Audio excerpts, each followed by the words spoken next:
여호수아 10장은 여호수아의 분기점이 된다 그랬습니다. 분기점, 패러다임이 바뀌고 새로운 지경에 이르렀어요. 그 전에도 잘했고 요단강도 건넜고 여리고성도 무너뜨렸는데 그 전에는 실수도 하고 넘어지고, 그런데 여호수아 10장부터는 이제 승리를 시작하고 승리를 멈추지 않아요. 새로운 승리의 패러다임, 새로운 영적 안정기, 새로운 영적 절정기에 이릅니다. 다른 거예요. 패러다임이 바뀌었어요. 이제 한 단계 더 높아지고 깊어진 완숙한 또 승리의 승기를 잡는 새로운 영적 순환의 시작이 된 거예요. 우리가 삶을 맴돌다가 이렇게 점프할 때, 삶이 점프할 때, 이 믿음이 점프할 때, 그 순간이 여호수아 10장입니다. 여호수아만 그러면 뭐 하겠어요? 여러분의 삶에도 이런 점프, 승리, 승기를 잡고 계속 이기기 시작하는 그런 놀라운 믿음의 역사가 시작되기를 축복합니다. 하나님이 우리에게 말씀을 주신 이유는 이 말씀이 내 삶에 이어지기 때문에 어떤 변화, 어떤 새로운 성숙, 여기까지 오기까지 얼마나 힘들어진지 몰라요. 40년이 넘게 걸렸습니다. 400년이 넘게 걸렸어요. 이 승리가 쉬운 게 아니에요, 여러분. 한 번 승리하기가 얼마나 어려운데요. 한 번 이기기가 얼마나 어려운데요. 그러나 한 번 이기면 그 다음에는 승기를 잡고 계속 이길 기회를 잡으셔야 돼요. 여러분에게 그런 은혜가 있게 되기를 축복합니다. 이 승리는 굉장히 힘든 싸움이에요. 가나안 5 왕들이 연합했어요. 한 왕씩, 한 나라씩 이기기도 어려운데 5 연합군이 모였다. 이런 정보와 이런 분석이 있었어요. 이런 소문이 났어요. 힘들죠. 여러분, 우리는 상황을 잘 분석해야 돼요. 기획을 잘하고 전략을 잘 짜야 되죠. 데이터를 분석해야 돼요. 정확히 현실을 파악해야 돼요. 그런데 때로는 그 정확한 분석이, 그 많은 데이터가 우리를 주눅들게 해요. 포기하게 하죠. 아, 이거 안 되는 거야. 아, 이거 못하겠네. 아, 이거 나는 감당이 안 돼. 데이터 때문에 무너지고 자료 때문에, 상황 때문에, 분석한 것 때문에 좌절해요. 그런데 그것보다 더 중요한 것은 하나님의 뜻, 하나님의 계획. 일이 많아도 불가능해도 하나님이 하라. 하나님이 두려워하지 말고 나아가라. 내 대적들을 내 손에 붙여주겠다. 그러면 가는 거예요. 가야 되는 것이고, 갈 수 있고 가면 승리를 얻는 거예요. 여러분의 상황보다, 우리의 문제보다 하나님의 뜻이 더 중요합니다. 그 뜻을 알기 위해서 이곳에 오셨으니까. 멈추라고 했는지, 도망가라고 했는지, 쉬라고 했는지, 그 하나님의 뜻이 더 중요해요. 그 뜻을 꼭 붙잡고 하나님의 뜻을 가게 되시기를 축복합니다. 왜 이런 어려움을 주셨는가? 하필 왜 5 왕이 연합했는가? 하나님, 우리가 이길 수 없는 강한 적들을 왜 하나님이 모아주셨는가? 왜 나를 이렇게 힘들게 하시는가? 나를 왜 곤경으로 처박아 두시는가? 왜 나를 이렇게 아프고 힘들게 하시는가? 너희를 향한 나의 생각은 재앙이 아니라 그랬습니다. 이 상황을 하나님이 아시죠? 이 어려움을 아세요. 하나님이 나에게 고통을 주려고, 즐기시려고, 너 맛 좀 봐라, 복수하시려고 어려움을 준 게 아니라 너희를 향한 나의 생각은 재앙이 아니라 평안이라 그랬어요. 이 어려움 속에는 하나님의 평안의 계획이 있는 거예요. 그리고 장래 소망을 두려워합니다. 내가 알 수 없는 이 고난 뒤에 숨은 어떤 은혜가 숨어 있는 거예요. 그 뜻을 찾고 그 뜻 앞에 순복하시고 그 뜻을 성취해내시는 여러분 되시기를 축복합니다. 그러니까 하나님이 힘을 주시죠. 4가지 힘을 준다고 했습니다. 첫 번째는 전략, 하나님의 전략이, 하나님의 지혜, 하나님의 상황을 이겨낼 수 있는 새로운 적들이 내가 해내지 못한, 어떤 분들은 자기가 기도하고 자기가 전략을 따는 분이 있어요. 기도했으니까 이게 하나님의 전략이라고 믿어요. 그럴 수도 있는데 아닐 때도 많아요, 여러분. 기도했으니까 내가 짠 전략이 하나님의 전략이다, 아닐 수 있어요. 기도하고 전략을 하나님께 받으세요. 그게 같은 것 같은데 좀 달라요. 하나님의 전략은 새로워요. 나도 생각하지 못한, 상대방도 생각하지 못한 새로운 계획이에요. 밤새 기습하는, 아무도 모르는 이 기습 같은 엉뚱한 새로운 창의력, 창조력, 기획력, 계획, 전략 할 수 있는 말을 하나님이 여러분에게 기도 가운데 계획을 하나님과 함께 짜는 가운데 주실 줄로 믿습니다. 그 지혜, 그 탁월한 지혜를 받으세요. 두 번째는 체력이라 그랬어요. 체력, 건강. 근데 이건 하나님이 주신 체력이 밤새 달려왔고 하루 종일 싸웠는데 지쳐야 되는데 안 지쳐요. 새 힘을 얻고 나가요. 근데 이것도 착각해요. 내 체력을 가지고 사역해요. 내 건강, 원래 건강하시니까. 그럼 하나님의 체력과 건강을 느끼지 못해요. 건강할 때. 그러니까 하나님이 여러분의 힘을 빼는 거예요. 그래 아프게 하는 거예요. 이때까지 내가 내 힘으로 사역하니까 하나님이 힘을 빼고 하나님의 힘을 얻게 하는 거예요. 힘이 없는데 내가 아픈데 하나님이 힘을 주셔서 하나님의 힘으로 사역하게 하는 거예요. 그래야 하나님의 능력을 느끼죠. 하나님이 주시는 지치지 않는 건강한 그리고 싸워 이길 수 있는 건강한 체력 주시기를 축복합니다. 특별히 아픈 분들 또 쇠약해진 분들에게 강건해지는 역사가 나타나길 바랍니다. 세 번째는 자연현상 우박으로 물리쳤어요. 우리가 안 싸웠는데 우박이 알아서 해결해주고 하나님이 적군을 막 흩틀고 분열이 일어나고 뭐 지진이 나고 홍수가 나고 알아서 무너져요. 그게 더 큰 거라 그랬어요. 하나님의 자연을 통한 도우심, 상황을 인도하는 새로운 도우심. 네 번째, 태양을 멈추면서까지 초자연적으로. 태양이 어떻게 멈췄는가 그게 중요한 게 아니라 그랬죠. 태양을 멈추시면서까지 초자연적인 기적을 행하시면서까지 여러분들에게 승리를 주신 하나님이 그렇게 해서라도 이기게 하신다. 그러니 힘을 내라. 이런 메시지입니다. 오늘은 그 전쟁의 마무리입니다. 5 왕들을 다 죽입니다. 목을 꺾어요. 그 다음에 모든 잔당들, 나머지 군대들을 하나도 안 남기고 다 죽입니다. 아주 전멸을 시켜요. 여러분의 원수의 목이 꺾이고 여러분들 방해했던 모든 권세 하나도 남김없이 다 진멸되기를 축복합니다. 그런 은혜와 말씀의 영적 권세가 지금 오늘 있게 되기를 바랍니다. 첫 번째 성경은 그래서 5 왕들이 굴 속으로 도망갔다 이렇게 나와요. 16절 말씀 보겠습니다. 시작. 그 5 왕들이 도망하여 막게다의 굴에 숨었더니 지난주에 그렇게 기고만장해서 5 왕들이 우리 힘 좀 써볼까? 배신한 기부원 좀 혼 좀 내줄까? 이렇게 거만했어요. 그리고 연합해서 치려고 기세 등등했어요. 그런데 오늘은 그 왕들이 패해서 도망해서 굴에 숨었어요. 그렇죠? 그 5 왕들이 도망하여 굴에 숨었더니 여러분 왕하고 도망하는 건 안 어울리죠. 왕의 품격에 안 맞아요. 왕이 굴에 숨었다? 이건 정말 창피한 거죠. 동굴에 숨은 왕 얼마나 비참합니까? 왕이 누굽니까? 왕은 그 나라의 가장 큰 권력을 가진 사람이에요. 가장 센 힘을 가진 사람이에요. 그래서 다 왕을 부러워해요. 다 왕을 우러러봐요. 그러니까 왕이 되고 싶어요. 다 왕이 되고 싶어요. 우리는 왕이 되고 싶어요. 현대인들은 왕이 되고 싶어서 왕 되는 걸 원해. 뭐 암기왕, 바둑왕, 스포츠왕, 공부왕. 왕을 넘어서 우리는 신이 되고 싶죠. 공부의 신, 전쟁의 신, 스포츠의 신, 테니스의 황제, 뭐 얼굴 천재. 신을 그렇게 좋아하고 왕 되는 걸 좋아해요. 내가 왕이 되는 걸 좋아해요.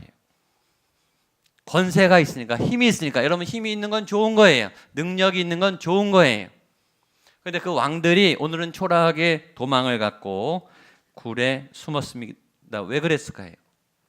그 좋은 힘을 가지고 그 좋은 권세를 가지고 그 위대한 자랑할 수 있는 그 힘을 뽐냈는데 너무 과하게 의지했어요. 힘을 너무 의지한 거예요. 힘을 맹신한 거예요. 유용해요. 힘은 굉장히 유익해요. 가지면 좋아요. 많이 가질수록 좋죠. 그러나 너무 의지하시면 안 됩니다. 그것이 오늘 말씀의 교훈입니다. 많은 거를 할 수 있지만 힘은 다 할 수는 없습니다. 맹신하시면 큰일 납니다. 그런데 힘은 그런 마력이 있어요. 다 할 수 있을 것 같은 착각을 줘요. 1등을 하잖아요. 그러면 보이는 게 없어요. 다 우스워 보여요. 다 나보다 못난 것 같아요. 착각이죠. 근데 우리는 그 순간에 그 정상의 순간에 해선 안 될 착각을 하는 거예요. 그래서 그 힘을 잃었을 때, 그 힘에서 물러났을 때 혹은 빼앗겼을 때, 임기가 다 돼서 그 힘을 넘겼을 때 비참해져요. 초라해져요. 더 큰 힘이 왔을 때 너무너무 두려워지죠. 우리는 힘이 있었던 사람들이 정말 초라하게 힘을 잃고 퇴장하는 모습을 수없이 봤어요.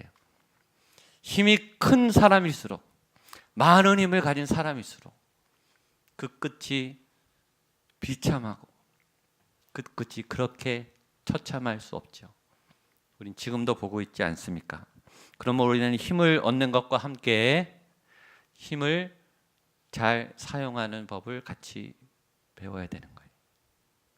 힘을 과신하지 않고 힘에 맹종하지 않도록 힘을 조절하는 능력, 힘의 절제력을 키워야 되는 거예요. 오직 성령이 너희에게 임하시면 너희가 권능을 받고, 하나님이 힘을 주시죠. 하나님의 힘을 주시는데 이 권능이란 두 가지라 그랬어요. 하나는 할 수 있는 힘이고 더 큰 힘은 하지 않을 수 있는 힘, 이게 더 크다 그랬어요. 절제력, 할 수 있는데, 하고 싶은데, 해낼 수 있는데 안 하는 거예요. 그게 더 큰 힘이에요. 절제력. 세 번째, 힘을 얻는 것만큼 중요한 것은 힘이 있을 때나 없을 때나 나는 소중하다, 나는 가치롭다. 힘이 있어서 우쭐대거나 힘이 없어서 열등감에 빠지는 게 아니라 나는 나대로 존귀하다, 나는 소중하다, 나는 아름답다. 하나님은 나를 힘이 있던 없던 소중히 여기신다라고 하는 존재감이 굉장히 중요하죠. 하나님은 힘이 있는 사람만 좋아하시나? 아니에요. 힘이 없어도 좋아하세요. 능력이 탁월한 사람만 좋아하시는가? 능력을 기대하시는가? 아니에요. 여호수아가 자꾸 자기가 요단강을 가려고 그러니까 힘이 드는 거예요. 하나님께 뭔가 멋지게 보여줘서 헌신하고 싶고, 하나님 나 잘했죠, 나 이렇게 위대한 일을 했어요, 하나님 영광 받으세요. 자기가 자꾸 여리고성을 자기가 무너뜨리고 자기가 요단강을 갈리려니까 안 되는 거예요. 하나님이 너는 못 갈라, 왜 네가 하려 그래, 너는 발만 담궈, 그렇게 말하잖아요. 하나님이 가르시대요. 하나님이 힘이 많은데 우리의 힘을 보고 무슨 감탄을 하겠어요? 하나님이 다 하나님 건데 우리 돈을 보고 뭘 감탄하겠냐고요. 하나님은 힘이 없건 힘이 많건 여러분들을 사랑하십니다. 왜 아멘을 적게 하십니까? 힘이 많으셔서 섭섭하세요? 우리의 능력에 관계없이, 우리의 탁월함과 우리의 연약함에 관계없이 하나님은 여러분들을 사랑하세요. 그런데 그 힘을 잃고 하나님을 떠난 왕들은 동굴에 숨는 거예요. 오늘 이곳에 동굴에 숨어 계신 분이 아마 있을지 모르겠습니다. 동굴을 좋아하시는 분들, 숨는 분들, 아담과 하와가 그랬죠. 우리 창세기 3장 8절로 9절입니다. 시작. 그들이 그날 비바람이 불 때 동산에 거니시는 여호와 하나님의 소리를 듣고 아담과 그의 아내가 여호와 하나님의 낯을 피하여 동산나무 사이에 숨은지라. 여호와 하나님이 아담을 부르시며 그에게 이르시니 내가 어디에 있느냐? 죄를 짓자마자, 아담과 하와가 선악과를 따먹자마자 그의 몸과 영혼에 어떤 증상이 왔는가 하면 숨는 걸 좋아하게 됐어요. 숨기 시작했어요. 죄는 우리를 숨게 만들어요. 숨은 게 편하시는 분, 익명으로 사는 게 편하시는 분, 뒤에 앉는 게 편하시는 분, 교회 와서 기둥 뒤에 숨는 게 편하시는 분, 내가 안 드러나면 좋겠다고 여기시는 분, 뭔가 죄하고 어둠하고 얽혀 있는 거예요. 그게 죄의 속성이에요. 아담과 하와가 왜 나무에 숨었냐면 거기 보면 여호와 하나님의 소리를 듣고, 하나님의 소리를 듣고 숨은 거예요. 여러분, 며칠 전까지, 선악과를 따먹기 전까지 하나님의 소리는 생명의 소리고 기쁨의 소리예요. 가장 사랑하는, 우리가 듣고 싶은 하나님의 소리, 내 영혼을 살리는 나의 도움이요 힘과 방패가 되시는 내 구원의 소리예요. 찬양의 소리. 하나님의 음성이 얼마나 많은 이 맑은 물소리처럼 우리의 영혼을 새롭게 하는데, 우리가 그 음성을 들려 여기 왔는데, 조금 전까지 성령 충만하고 에덴에서 기쁨과 행복이 가득했는데 그 하나님의 사랑의 소리를 듣자마자 죄를 지은 인간은 숨었다고요. 그 소리가 두려운 소리로 바뀐 거예요. 하나님의 목소리가 바뀐 겁니까? 하나님은 변화가 없어요. 하나님은 여전히 사랑의 소리를 부르시는데 죄를 지은 인간이 그 소리를 듣고 두려움을 갖고 하나님을 피하고 굴 속으로 도망가 버려요. 그 죄인의 모습이. 하나님의 소리에 어떻게 반응하는가? 하나님의 음성을 거부하는가? 아니면 환영하는가? 동굴은 사람이 살 때가 아니잖아요. 동굴은 인간이 살 때가 아니에요. 근데 거기 안에 숨어요. 그리고 못 나와요. 햇볕도 없고 집도 지을 수 없고 침대도 없고 세수도 할 수 없고 먹을 것도 없는 그 축축하고 어두운 곳에서 숨어 지내요. 동굴에 지내시는 분들, 어둠 속에 숨어 지내시는 분들. 근데 그 다음이 더 문제입니다. 숨었다고 다가 아니에요. 17절로 20절입니다. 시작. 어떤 사람이 여호수아에게 고하여 이르되 막게다의 굴에 그 5 왕들이 숨은 것을 발견하였나이다 하니 여호수아가 이르되 굴어기에 큰 돌을 굴려 막고 그 사람을 그 곁에 두어 그들을 지키게 하고 너희는 지체하지 말고 너희 대적의 뒤를 따라가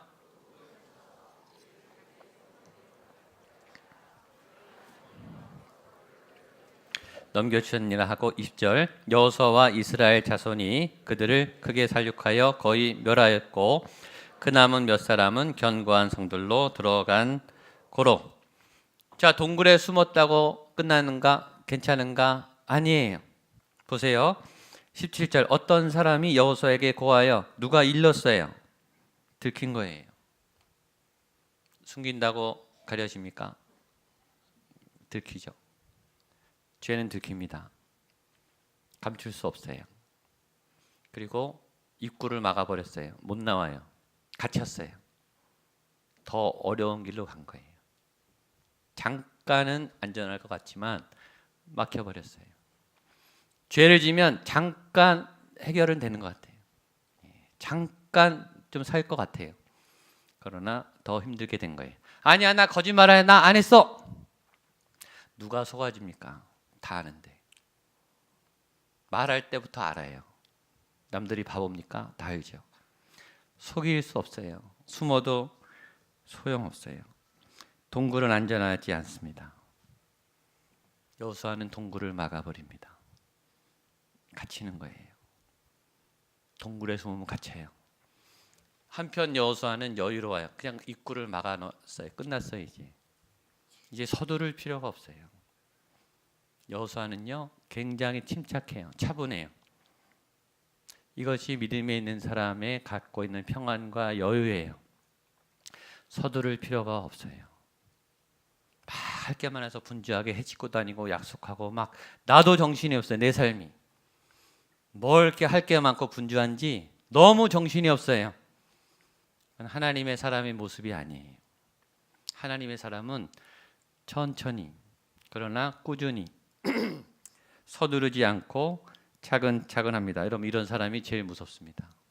급하게 막 하고 이루는 사람보다 천천히 가는데 계속 꾸준히 가고 하면서 할 거 다 하고 그리고 마침내 목적지에 이르는 사람이 제일 무섭습니다. 천천히 따라오는데 계속 따라와요. 제일 무섭습니다. 큐티가 그런 거예요. 말씀을 매일 자기가 조금씩 하나님과 동행하면서 이 영적 내공을 쌓는 거예요. 부흥의 영성, 집회 영성, 막 뜨거웠다, 헌신했다가 뭐 어디 가겠다 그랬다가 가라앉았다가 교회 떠났다가 시험에 들었다가 의심했다가 또 다시 은혜 받고 그건 부흥의 영성, 이벤트 영성 왔다 갔다 하죠. 하나님께 뭐 다 되겠다 헌신했다가 또 하나님 안 계시다 그랬다가 그게 아니라 1년, 2년 매일 말씀을 따라 서서히 영적으로 이게 쌓여가면서 탄탄한 할 거 다 하는 챙길 거 다 챙기고 하나님의 뜻을 이루고 공격이 와도 시험에 들지만 무너졌다 금방 일어나고 기초가 튼튼하니까 이게 하나님의 사람의 특징이에요. 왕을 잡았어요. 여러분 중요한 건 다 했어요. 그러니까 순서도 정확해요. 큰 거 다 해놓고 막아놓고 그 다음에 잔당들 처리하는 거예요. 여러분 머리가 잡혔는데 나머지는 쉽죠. 이게 그러니까 여유가 있고 하나하나 차근히 다 해요. 그러나 잔당들을 소탕합니다. 후군들을 칩니다. 여호수아는 천천히 하지만 철저히 합니다. 그게 중요해요. 우리는 승기를 잡은 다음에 방심해요. 또 얕봐요. 불씨를 제거하지 않아요. 다 이겼어. 쟤네들 별것도 아니야. 이거는 그냥 알아서 될 거야. 그런데 여호수아는 마지막까지 철저히 신중하게 후군들을 다 쳐서 완전히 불씨를 꺼트립니다. 불씨를 남기시면 안 돼요. 그게 저와 여러분들의 실수예요. 잘했고 성령 충만했고 믿음이 생기니까 남겨놔요. 죄의 씨앗을 남겨놓는다고, 여지를 남겨놔요. 세상으로 돌아갈 수 있는 발판을 한 개, 두 개는 남겨놔요. 왜냐? 거기에 이득이 있어요. 죄가 주는 이득, 쾌락, 재미있는 거, 달콤한 거, 잠깐 거기서 즐길 수 있는 그 맛을 기억하니까 남겨놔요. 그런데 그게 나중에 화근이 돼요, 여러분. 여러분이 믿음이 좋을 때는 문제가 안 돼요. 믿음이 항상 좋은가요? 내가 시험을 들고 내 믿음이 요동칠 때 그 불씨가 확 타올라서 잡아먹어요. 대부분 거기서 넘어지는 거예요. 믿음이 좋았던 분들이, 잘 사역했던 분들이 불씨를 남겨놔서 전혀 예기치 않은데 불씨에 넘어가는 거죠. 여호수아는 죄에 대해서 하나도 남기지 않고 철저하게 불씨를 제거합니다. 그런 철저함, 그런 신중함, 천천히 하지만 철저히 하는 이 믿음의 태도가 저에게도 여러분에게도 있게 되기를 바랍니다. 그랬더니 이런 결과가 왔습니다. 21절입니다. 시작. 모든 백성이 평안히 진영으로 돌아와 여호수아에게 이스라엘 자손을, 전 개인적으로 여기 2절에 제 은혜를 받았어요. 제 개인적으로는. 자, 여기 두 가지 메시지는, 첫 번째는 모든 백성이 평안히 돌아왔다는 것입니다. 전쟁을 했는데 희생자가 없었어요. 이거는 기적 중의 기적입니다. 정말 하나님의 은혜입니다. 일상도 전쟁 같잖아요, 그렇죠? 일상도 오늘 무슨 일이 일어날지 모르고 사고의 연속에, 뉴스에 보면은 얼마나 사상자와 사고를 당한, 병원에 입원한 사람들이 많아요. 하루를 건강히 산다는 것은 정말 기적이에요. 일상이 그래. 교통사고가 언제 날지 모르고, 내가 안전운전해도 누가 받으면 어떡해요? 내 몸이 갑자기 아프면 어떡해요? 우리 자녀가 나가서 다치면 어떡해요? 다 위험한데, 여러분 옆에서 감기를 기침을 하는데 바이러스가 다 퍼지죠. 감기 옮지 않는 게 기적인 거예요, 사실은. 이 추운 겨울날 감기 안 걸린 게 기적이고, 감기 걸렸는데 빨리 난 게 하나님의 은혜예요. 불이 얼마나 많이 나요. 여러분, 한국에 부실한 건물, 안전하지 않은 건물이 널렸어요, 여러분. 확 다 타 들어가죠.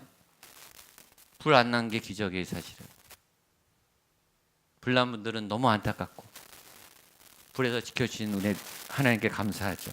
일상도 그러하거늘, 일상도 그렇게 위험한데 하물며 전쟁이겠습니까?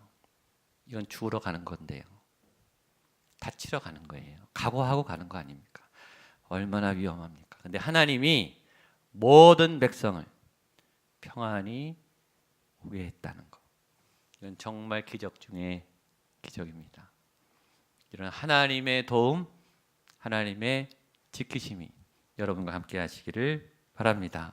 두 번째는 하나님이 이 백성들에게 존귀함을 허락해 줬어요. 여기 보면 이런 말이 있습니다. 혀를 놀려 이스라엘을 대적하는 자가 없었더라. 감히 누구도 이스라엘 사람들을, 하나님을 믿는 사람들을 욕하거나 놀릴 수 없었어요. 왜냐? 영적 권위에 눌려서. 영적 자존심을 높여주세요. 여러분들의 권위와 이상을 높여주세요. 저 사람들 대단하구나. 놀릴 수가 없구나. 흠잡을 수가 없구나. 저 사람들 놀렸다가 내가 큰일 나겠구나. 요새 언론이 기독교를 계속 싸잡아서 헐뜯고 있어요. 우리가 잘못했죠. 우리가 욕먹을 짓을 한 거예요. 난도질을 당하고 있어요. 조금만 틈을 보이고 조금만 잘못하면 그냥 난도질을 해야 돼요. 하나님의 영광을 가리는 우리의 모습도 그렇고, 세상이 하나님께 영광을 가리는 일을 막 해요. 혀를 막 놀려요. 그런데 하나님의 사람들이 하나님의 삶에 순종하면 감히 누구도 혀를 놀리지 못했다는 거예요. 당당하게 기품 있게 하나님의 영광의 그 성품이 그들의 삶에, 그들의 공동체에 나타났다는 거예요. 이게 우리의 방향 아니겠습니까? 저에게, 여러분에게 그런 하나님의 존귀와 영광과 그런 영예와 위엄이 나타나게 되기를 주님의 이름으로 축복합니다. 제가 좋아하는 단어가 기품 있고 당당하게예요. 따라하시죠. 기품 있고 당당하게. 이 말을 할 때도 당당하게 하세요. 적용이니까 한 번 더. 기품 있고 당당하게. 한 번 더. 기품 있고 당당하게. 영적 품격, 영적 고결함, 그리고 당당함, 자신감, 내 인격에, 내 행동에 책임을 지는 당당함. 하나님의 사람들은 기품 있고 당당해요. 왜냐? 하나님이 그러시니까. 그러니까 하나님이 그러시니까 하나님을 믿는 저에게도 여러분에게도 하나님의 기품과 당당함이 나타나게 되기를 축복합니다. 죄를 졌으면 나 죄 졌다 말하면 되잖아요. 그게 당당함 아닙니까? 그래, 인정합니다. 잘못했습니다. 죄송합니다. 보상합니다. 죄값을 치르고 다시 안 하겠습니다. 말하고 치르면 되잖아요. 그게 당당한 거죠. 아플 때도 당당하게. 누가 아파서 아파요. 누가 입원하고 싶어서 입원해요. 다치고 아픈 거 아니. 내가 열심히 살다가 아픈 건데 당당하게 아프시기를 축복합니다. 근데 당당한 거하고 뻔뻔한 건 다른 거예요. 뻔뻔하게 사시면 안 돼요.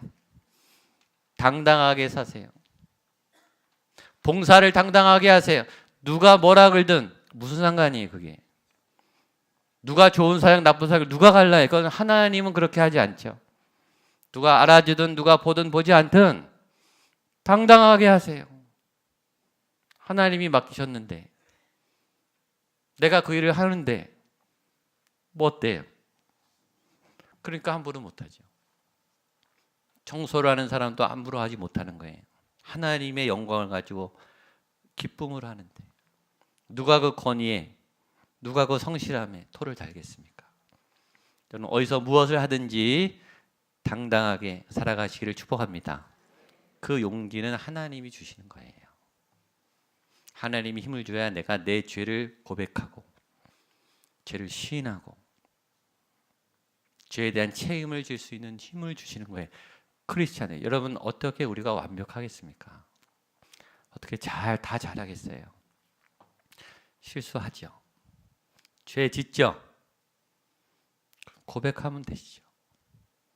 실수를 이기는 힘, 죄를 인정하는 힘, 죄에서 돌아올 수 있는 힘, 그게 하나님의 은혜입니다. 그런 당당함의 은혜가 저에게도 여러분에게도 있게 되기를 축복합니다. 마지막입니다. 마지막 어떻게 마무리하는지 중요한데요. 22절로 25절 시작. 그때 여호수아가 이르되 굴 어기를 열고 그 굴에서 그 5 왕들을 내게로 끌어내라 하매 그들이 그대로 하여 그 5 왕들 곧 예루살렘 왕과 헤브론 왕과 야르뭇 왕과 라기스 왕과 에글론 왕을 굴에서 그에게로 끌어내니라. 그 왕들을 여호수아에게로 끌어내매 여호수아가 이스라엘 모든 사람을 부르고 자기와 함께 갔던 지휘관들을 에게 이르되 가까이 와서 이 왕들의 목을 발로 밟으라 하매 그들이 가까이 가서 그들의 목을 밟으매 여호수아가 그들에게 이르되 두려워하지 말며 놀라지 말고 강하고 담대하라. 모든 대적에게 여호와께서 다 이와 같이 하시리라 하고. 아멘. 왕들을 꼬집어내서 목을 꺾었습니다. 결코 쉬운 전쟁이 아니었어요. 어려운 전쟁이었어요. 너무 힘든 전쟁이. 하나님 왜 이런 일을 우리에게 주십니까? 원망할 만큼 감당하기 어려운 적이었어요. 5 왕 연합군의 싸움이었어요. 그러나 결과는 승리였습니다. 하나님이 힘을 주셨고 여호수아가 승리했기 때문에. 그리고 왕들의 목을 꺾어버렸어요. 여러분들을 대적하는 원수의 왕들의 목이 꺾일지어다. 힘을 내시고. 그래서 여호수아가 한 번 더 선포합니다. 두려워하지 말고 놀라지 말아라. 하나님이 이와 같은 일을 계속 하실 것이다. 시작하기 전에도 두려운데 두려워하지 말라, 놀라지 말라. 강하고 담대하라. 이 말씀은요, 매일 해도 돼요. 1시간마다 해도 돼요. 말씀이니까. 지겨운 게 아니에요. 날마다 선포하세요. 한번 따라하시죠. 강하고 담대하라. 강하고 담대하라. 아멘. 두려워하지 말며 놀라지 말라. 내 영혼아 두려워 말라. 내 영혼아 놀라지 말라. 내 영혼아 강하고 담대하라. 강하고 담대하라. 우리가 약하니까 이 말씀이 힘이 되는 거예요. 우리의 믿음이 연약하니까 이 말씀을 다시 붙잡고 믿음으로 일어나서 오늘 이와 같은 승리의 삶이 2월달 또 금년 안에 펼쳐지게 되기를 주님의 이름으로 축복합니다. 기도하겠습니다. 하나님, 이런 강하고 담대한 승리, 하나님의 영예와 하나님을 믿는 백성들의 존귀와 위엄이 하나님을 통해 세워지는, 그리고 당당하고 기품 있게 살아가는 믿음의 새로운 패러다임과 전환점이 우리의 믿음의 역사에, 우리 교회의 역사에 새겨지게 하여 주시옵소서. 예수님의 이름으로 기도하옵나이다.